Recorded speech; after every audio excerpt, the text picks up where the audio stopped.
আজকে আমরা দেখব গ্রুপের কাজ। এই হচ্ছে গ্রুপের অপশনগুলো।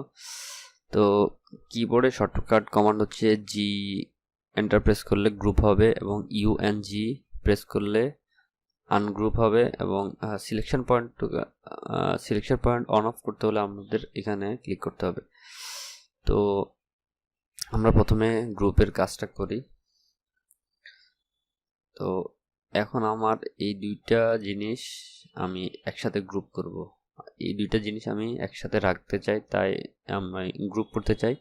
তো আমি প্রথমে জি এন্টার প্রেস করলে জি এন্টার এবং সিলেকশন অবজেক্ট অ্যান্ড এন্টার। এখন আমাদের এই যে এলিমিনেশন দেখতে পাচ্ছেন এগুলো গ্রুপ হয়ে গেছে। তো এভাবে আসলে আমরা গ্রুপ করতে পারি, এবং আনগ্রুপ করতে হলে ইউএনজি এন্টার প্রেস করব এবং সিলেক্ট যে গ্রুপটা, ওই গ্রুপটার উপর ক্লিক করব এবং আনগ্রুপ হয়ে গেছে। সব এখন আনগ্রুপ হয়ে গেছে। এখন আমি আবার গ্রুপ করি, জি এন্টার, সবগুলো গ্রুপ এন্টার। এখন আমার গ্রুপ করা আছে। তো এখন আমি চাচ্ছি যে গ্রুপটা অফ করে রাখি।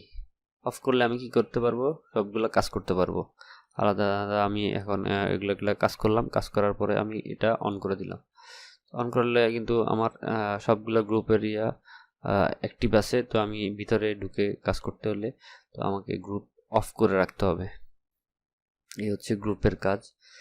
তো আমরা আজকে আরেকটা জিনিস শিখব,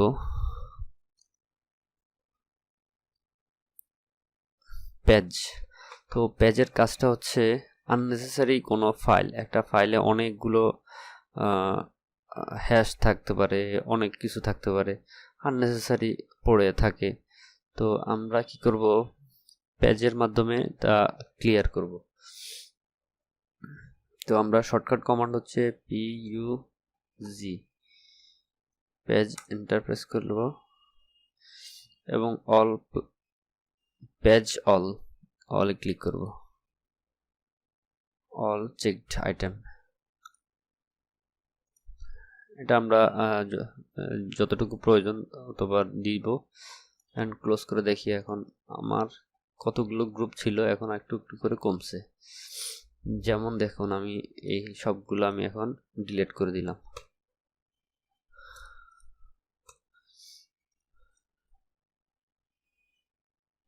ডিলিট করার পরে এখন আমি যদি পেজে ক্লিক করি,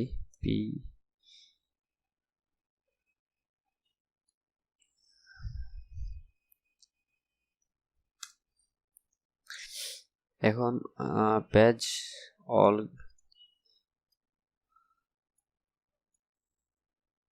ক্লিক করলাম এবং দেখেন, এখন আমি যদি দেখি আমার এই কয়েকটা অবজেক্টের কারণে আমার যেগুলো আমার মানে লাইনগুলো আছে, যার কারণে আমার এই কলাম এই লেয়ারগুলো ছাড়া বাকিগুলো ডিলিট হয়ে গেছে।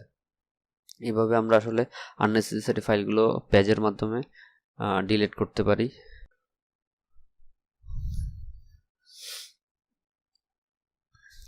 জয়েনের কাজ।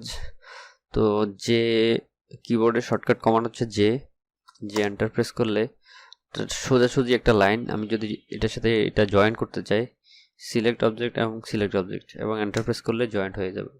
তো যদি আমরা এই ক্ষেত্রে দেখি উপর নিচে, তাহলে কিন্তু জয়েন্ট হবে না। যে এন্টার, সিলেকশন অবজেক্ট এবং সিলেকশন অবজেক্ট, এন্টার প্রেস করলাম, জয়েন্ট হয় নাই।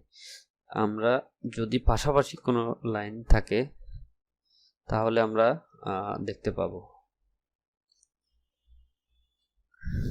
যেমন এই লাইনটা এবং এই লাইনটা পাশাপাশি একই সাথে আছে, যার কারণে এটা জয়েন্ট হবে।